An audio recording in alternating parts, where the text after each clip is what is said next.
इस तस्वीर को ध्यान से देखिए। इतने बिलियन डॉलर्स के मालिक और पहनावा एकदम सिंपल और सरल। अब जरा इन भाई साहब को देखिए। ये है राज, महीने का 40,000 रुपए कमाता है और अपने आप को ऐसे दिखाता है जैसे कोई अरबों खरबों का मालिक हो। दरअसल हम आजकल एक ऐसी सोसाइटी में रहते हैं जहाँ इंसानों से ज्यादा इम्पोर्टेंस चीजों की है और सोशल मीडिया के इस दौर ने तो चीजों को और भी ज्यादा कॉम्प्लिकेट कर दिया है। पर क्या आप जानते हैं ये केस सिर्फ पुअर और मिडिल क्लास लोगों के लिए है। रियल रिच लोग इन सब चीजों के बारे में सोचते तक नहीं है। कुछ सालों पहले एक इंटरव्यू में एमिनेम, जो दुनिया के नंबर 1 हिप हॉप आर्टिस्ट है, उनसे पूछा गया कि क्या आपको पैसा खर्च करना पसंद है, तो उन्होंने कहा बिल्कुल भी नहीं। उल्टा जब इतने सारे मिलियन डॉलर हिट्स देने के बाद जब उन्हें एक रोलेक्स की घड़ी खरीदनी थी तब उन्होंने अपने मैनेजर से पूछा कैन आई अफोर्ड इट। और उस इंटरव्यू के दौरान भी उन्होंने $100 की जी शॉकी पहनी हुई थी। यानी ये कहीं ना कहीं दिखाता है कि रिच लोग बिल्कुल भी रिच दिखने के लिए पैसा खर्च नहीं करते और उन्हें ऐसा कुछ खास फर्क भी नहीं पड़ता कि वो कैसे दिख रहे हैं। वहीं ब्रोक और मिडिल क्लास मेंटेलिटी के लोग यानी कि फेक रिच इसका ठीक उल्टा करते हैं। इनके लिए दिखावा ही सब कुछ होता है,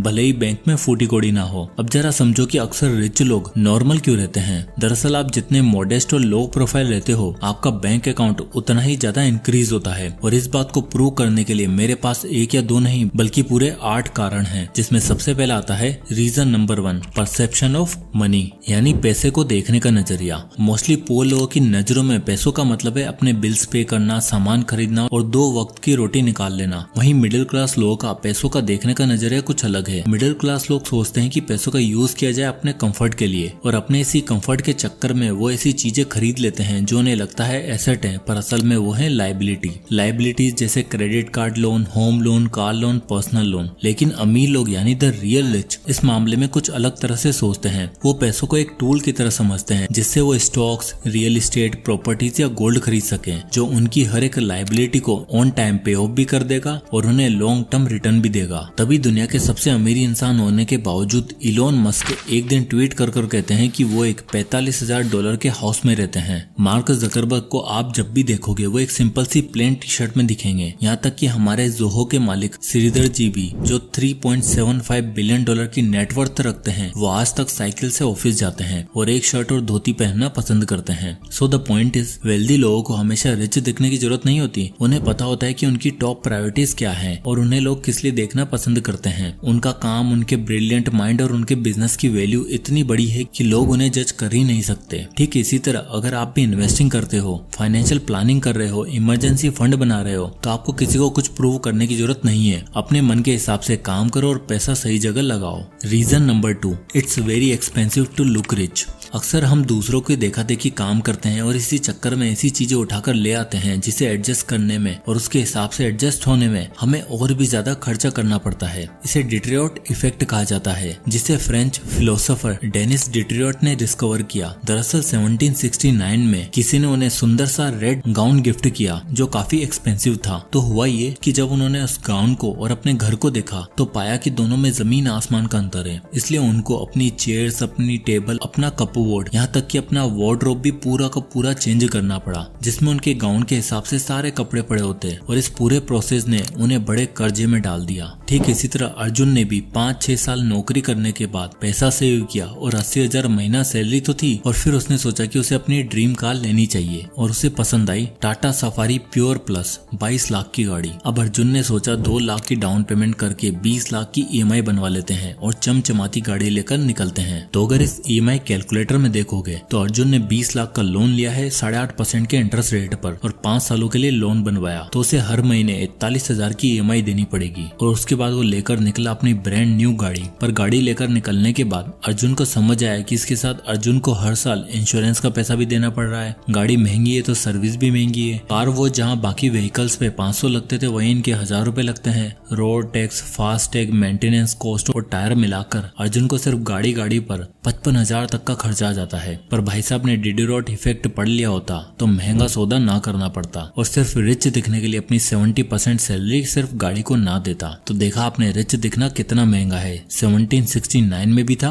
और आज भी है। और इसी महंगाई से सबसे ज्यादा कोई चीज इम्पैक्ट होती है तो वो है हमारी मेंटल हेल्थ। इसलिए आता है reason number 3 saves your mental health. देखो, अगर आप दूसरों से कम्पीट करने की होड़ में रहोगे तो हमेशा अपनी मेंटल हेल्थ की वाट लगा बैठोगे। और हम मिडिल क्लास लोग और फेक रिच के अंदर ये खासियत कूट कूट के भरी होती है। तभी तो वर्मा जी ने डिसाइड किया, जिस तरह कुकरेजा साहब ने अपनी बेटी की शादी करी है हम भी उसी तरह करवाएंगे। और कुकरेजा साहब ठहरे खानदानी अमीर, लेकिन वर्मा जी ने जब बजट सुना तो उन्हें शौक सा लगा। एक ग्रैंड वेडिंग करवाने का खर्चा टोटल बताया गया 75 से 80 लाख रुपए। अब वर्मा जी के पास इतना पैसा तो था नहीं, इसलिए उन्होंने सहारा लिया बैंक्स का और चल पड़े लोन लेने। अब यहाँ देख ही सकते हो कि बैंक्स आपको मैक्सिमम 40 लाख तक का पर्सनल लोन ऑफर कर सकता है। और वर्मा जी की क्रेडिट एलिजिबिलिटी के हिसाब से उन्हें सिर्फ 20 लाख तक का ही पर्सनल लोन मिला। उनकी पुरानी पुश्तैनी जमीन जिसे बेचकर हाल ही में उन्हें 25 लाख रुपए मिले और बाकी के 30 लाख उन्हें मोटी ब्याज पर उठाने पड़े और बेटी की शादी कर दी। और अब हुआ ये कि वर्मा जी को सबसे पहले वो बैंक लोन चुकाना था जो कि 20 लाख रुपए का था, जिस पर उन्हें 11% के हिसाब से इंटरेस्ट पे करना पड़ रहा था। और जो उन्होंने दूसरा लोन लिया था उस पर उन्हें 20 से 22% तक ब्याज देना पड़ रहा था। हर महीने मान के चलो वर्मा जी के 60-70 हजार तो सिर्फ लोन की EMI में जा रहे थे, जो अगले 15-20 सालों में भी पे ऑफ नहीं होने वाले थे। अब जरा सोच के देखो, अगर उन्होंने 25 लाख के अंदर शादी कर दी होती और एक नॉर्मल वेडिंग करवाई होती और हर महीने जो EMI वो पे कर रहे हैं उसका आधा यानी 20-30 हजार भी वो इन्वेस्ट करते, तो आप देख ही सकते हो at the end of 15 year उनके पास कितना पैसा होता। वेल, उनके पास होते 1.5 करोड़ रुपए, पर उन्हें ये सौदा कहाँ मंजूर था। इसलिए आपको सोच समझकर खर्चा करना है ताकि आपकी मेंटल हेल्थ बनी रहे और हर समय पैसों की टेंशन ना हो। Reason number 4, rich are treated differently. जब आप थोड़ा सा भी रिच देखना शुरू करते हो ना तो लोगों का आपकी तरफ नजरिया बदल सा जाता है। आपसे बात करने का तरीका, आपके उठने बैठना सब कुछ बदल जाता है और हर चीज में अपना फायदा ढूंढा जाता है। जैसे कि एक बार आनंद को लैपटॉप खरीदना था। आनंद एक फ्रीलांसर वीडियो एडिटर है, तो उसे अब एक बढ़िया लैपटॉप चाहिए था जिसमें वो आराम से एडिटिंग कर पाए। फ्रीलांसिंग से आनंद महीने का 35 से 40 हजार रुपए आराम से कमा रहा था। तो एक दिन आनंद शोरूम में जाता है और सूट बूट पहनकर बढ़िया सा टिप टॉप राजा बाबू बनकर पहुंचता है। तो वहाँ उसे सीधा दिखाया जाता है 1.25 लाख रुपए का लैपटॉप। उन्होंने कहा, सर इसमें आपको प्रोसेसर टॉप नॉच मिलेगा, एक्सपेंडेबल SSD, फोल्डेबल भी है, इजी टू कैरी भी है, 15 इंच का, 10 चीजें गिना दी और बोला आपके काम के लिए बेस्ट लैपटॉप है। आनंद ने कहा, भाई कोई डिस्काउंट वगैरह मिलेगा क्या? तो उसको बोला गया, सर डिस्काउंट के बाद ही 1.25 लाख रुपए का है, वैसे तो ये 1,35,000 का है,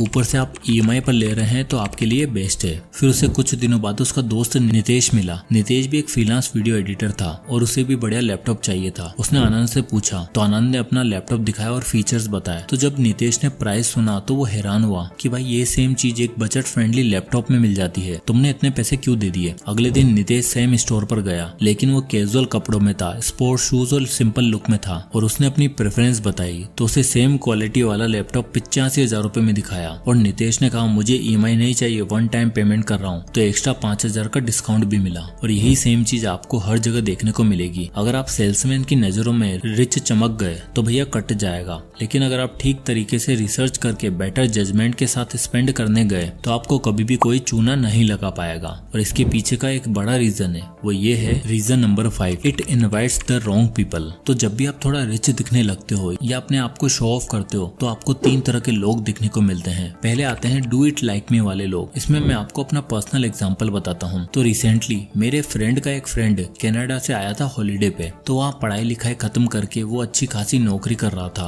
अब उसने सोचा क्यों ना गोवा घूमा जाए। तो मेरे दोस्तों के साथ गोवा गया पूरे 12 दिन के लिए और उसे सब चीजें लग्जरी चाहिए थी। गोवा में जकूजी वाला होटल, AC कार, बढ़िया खाना, क्लबिंग, बीच में भाई को एयर जॉर्डन भी पसंद आ गए। मतलब उसे सब चाहिए था। जहाँ मेरे दोस्त 20-25 हजार का एस्टिमेट बनाकर चल रहे थे पर वो ठीक ठाक 1 लाख रुपए तक का बजट लाया था। अब उसे लगा कि उसके दोस्त भी तो उसके जैसा ही सेम खर्चा करेंगे। मैंने जब ये सारी चीजें सुनी तो मैं शॉक हो गया कि भाई ये कैसा बंदा है, खुद खर्चा करे भाई, बाकी लोगों के लाखों रुपए का बिल क्यों बिठा दिया। अब दूसरे डू इट लाइक मी के बाद आते हैं भाई उधार दे दे वाले लोग। जब आप अपने आप को ज्यादा पैसे वाला दिखाते हो तो लोगों को लगता है कि इसके पास तो हर समय पैसा अवेलेबल होगा, तो वो एज ए हेल्प नहीं बल्कि एज ए ऑब्लिगेशन आपसे पैसा मांगते हैं कि भाई आपके पास तो है, आपका तो फर्ज बनता है पैसे देना। फिर तीसरे तरह के लोग आते हैं स्कैमर्स। ज्यादा शो ऑफ आपको महंगा पड़ सकता है, आप चोरों और स्कैमर्स की नजर में इजी टारगेट भी बन सकते हो। इसलिए लो प्रोफाइल रहने से आप अपनी तरफ राइट लोगों को अट्रैक्ट करोगे जो अपने मतलब के नहीं बल्कि आपका साथ देने के लिए आपके साथ रहेंगे। Reason number 6, obsession of buying things. क्या है ना, हम अपने आसपास रखी चीजें और इंसान को लेकर कभी ग्रेटफुल नहीं होते, इसलिए हम हमेशा कुछ ना कुछ बेटर ढूंढ रहे होते हैं। इसके पीछे का रीजन ये है कि ह्यूमन ब्रेन कभी भी किसी चीज को लेकर ज्यादा टाइम तक खुश नहीं रह पाता,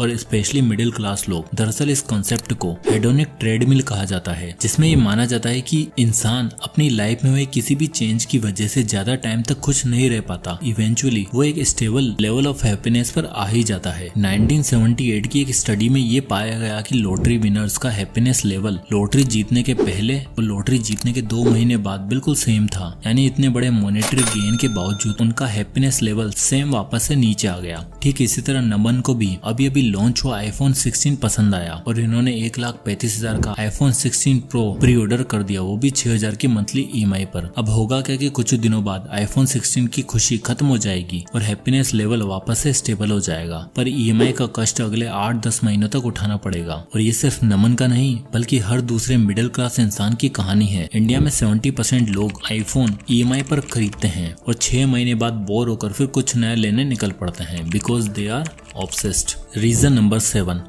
looking rich burdens you with liabilities. अक्सर मिडिल क्लास लोग जो अपने आप को रिच प्रिटेंड करने की कोशिश करते हैं वो अक्सर भारी कर्जों में फंसकर रह जाते हैं। ऐसा सिर्फ इसलिए होता है क्योंकि उन्हें हर नई चीज लेने की आदत हो जाती है, सिर्फ इसलिए ताकि वो भी अमीरों की तरह दिख सके। कुछ ऐसा ही हुआ मिस्टर राघव के साथ, जो पिछले 8 सालों से एक अच्छी खासी जॉब कर रहे थे और अभी भी इनका प्रमोशन भी हुआ और अच्छा खासा हाइक भी मिला और अब इनकी मंथली सैलरी 1 लाख हो चुकी थी। अब प्रमोशन होते ही सबसे पहला काम जो राघव ने किया वो है उनका अपना घर। तो अब इन्होंने अपने ऑफिस के आसपास की सोसाइटी में घर देखना शुरू किया और इन्हें फाइनली 80 लाख में उनका ड्रीम फ्लैट भी मिल गया, जिस पर उन्होंने अपनी सेविंग्स से 20 लाख की डाउन पेमेंट करी और रेस्ट 60 लाख का होम लोन लेकर 50,000 मंथ की EMI बनवा ली। अब चलो 50,000 तो ठीक है, पर जब वो सोसाइटी में शिफ्ट हुए तो उनका फ्लैट सोसाइटी के कॉस्टली फ्लैट्स में से एक था और बाकी सारे बड़े फ्लैट ओनर के बच्चे महंगे प्राइवेट स्कूल में पढ़ते थे जहां मंथली 30,000 रुपए फीस थी। अब राघव जी को भी अपने बच्चों को महंगे स्कूल में भेजना पड़ा, जिस वजह से हुआ ये कि उनके महीने का 80,000 रुपए का फिक्स खर्चा बंद गया और अब बाकी के खर्चे करने के लिए उनको पर्सनल लोन लेने पड़े, जिससे लायबिलिटीज बढ़ती चली गई।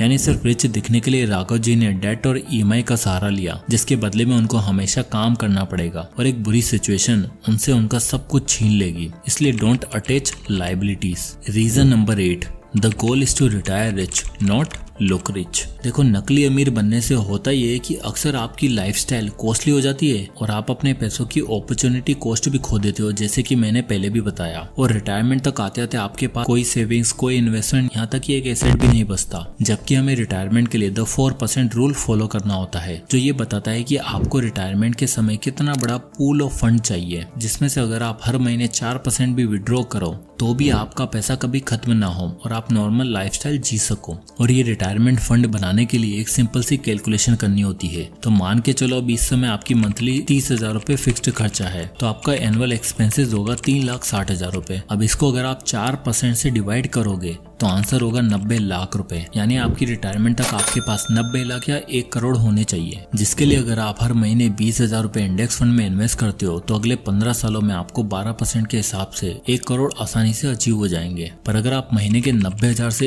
1 लाख रुपए खर्च कर रहे हो तो आपको सेव करना पड़ेगा 12 लाख रुपए, जिससे अगर आप 4% से अगर डिवाइड करोगे तो आंसर आएगा 3 करोड़ रुपए, जो अचीव तो किया जा सकता है। पर इसके लिए अगर आप 20,000 रुपए इन्वेस्ट करते हो तो आपको 3 करोड़ अचीव करने में 24 साल लग जाएंगे, जैसे कि आप यहाँ SIP कैलकुलेटर में देख सकते हो। पर सवाल तो ये कि आपकी लेविश लाइफस्टाइल और हाई स्टैंडर्ड होने की वजह से आपके पास कुछ बचा ही नहीं है, जिसकी वजह से आप रिटायरमेंट तो छोड़ो, आप पूरे जीवन भर इतना पैसा इकट्ठा भी नहीं कर पाओगे। इसलिए एक मिनिमल और एवरेज लाइफस्टाइल आपको इन सभी बड़ी प्रॉब्लम से बचा सकती है। अब देखो, यहाँ मेरा मतलब ये नहीं कि एकदम गरीबों की तरह जियो, फटे पुराने कपड़े पहनकर घूमना शुरू कर दो, बल्कि मैं ये बताना चाह रहा हूँ कि एक्चुअल में जो आपका सबसे बड़ा वेल्थ किलर है वो है डेट। इंडिया में डेट को लेकर वैसे मिडिल क्लास लोगों का आंकड़ा कुछ ठीक नहीं है। ऐसे में अगर आप और ज्यादा रिच दिखने के लिए EMI का सहारा लोगे तो you will attract more and more liabilities, जो आपको एक नेवर एंडिंग ट्रैप में फंसा देगी। तो आज का मेरा ये वीडियो बनाने का एक ही पर्पस था कि मैं आपको बता सकूं फेक रिच और रियल रिच में क्या डिफरेंस है और क्या super rich people simple but meaningful lifestyle जीते हैं। अब चाहे वो हमारे बिना प्रेस की हुई शर्ट पहने राकेश झुनझुनवाला जी हो, साइकिल पर ऑफिस जाने वाले श्रीधर जी, 1 कप चाय वाले बिल गेट्स हों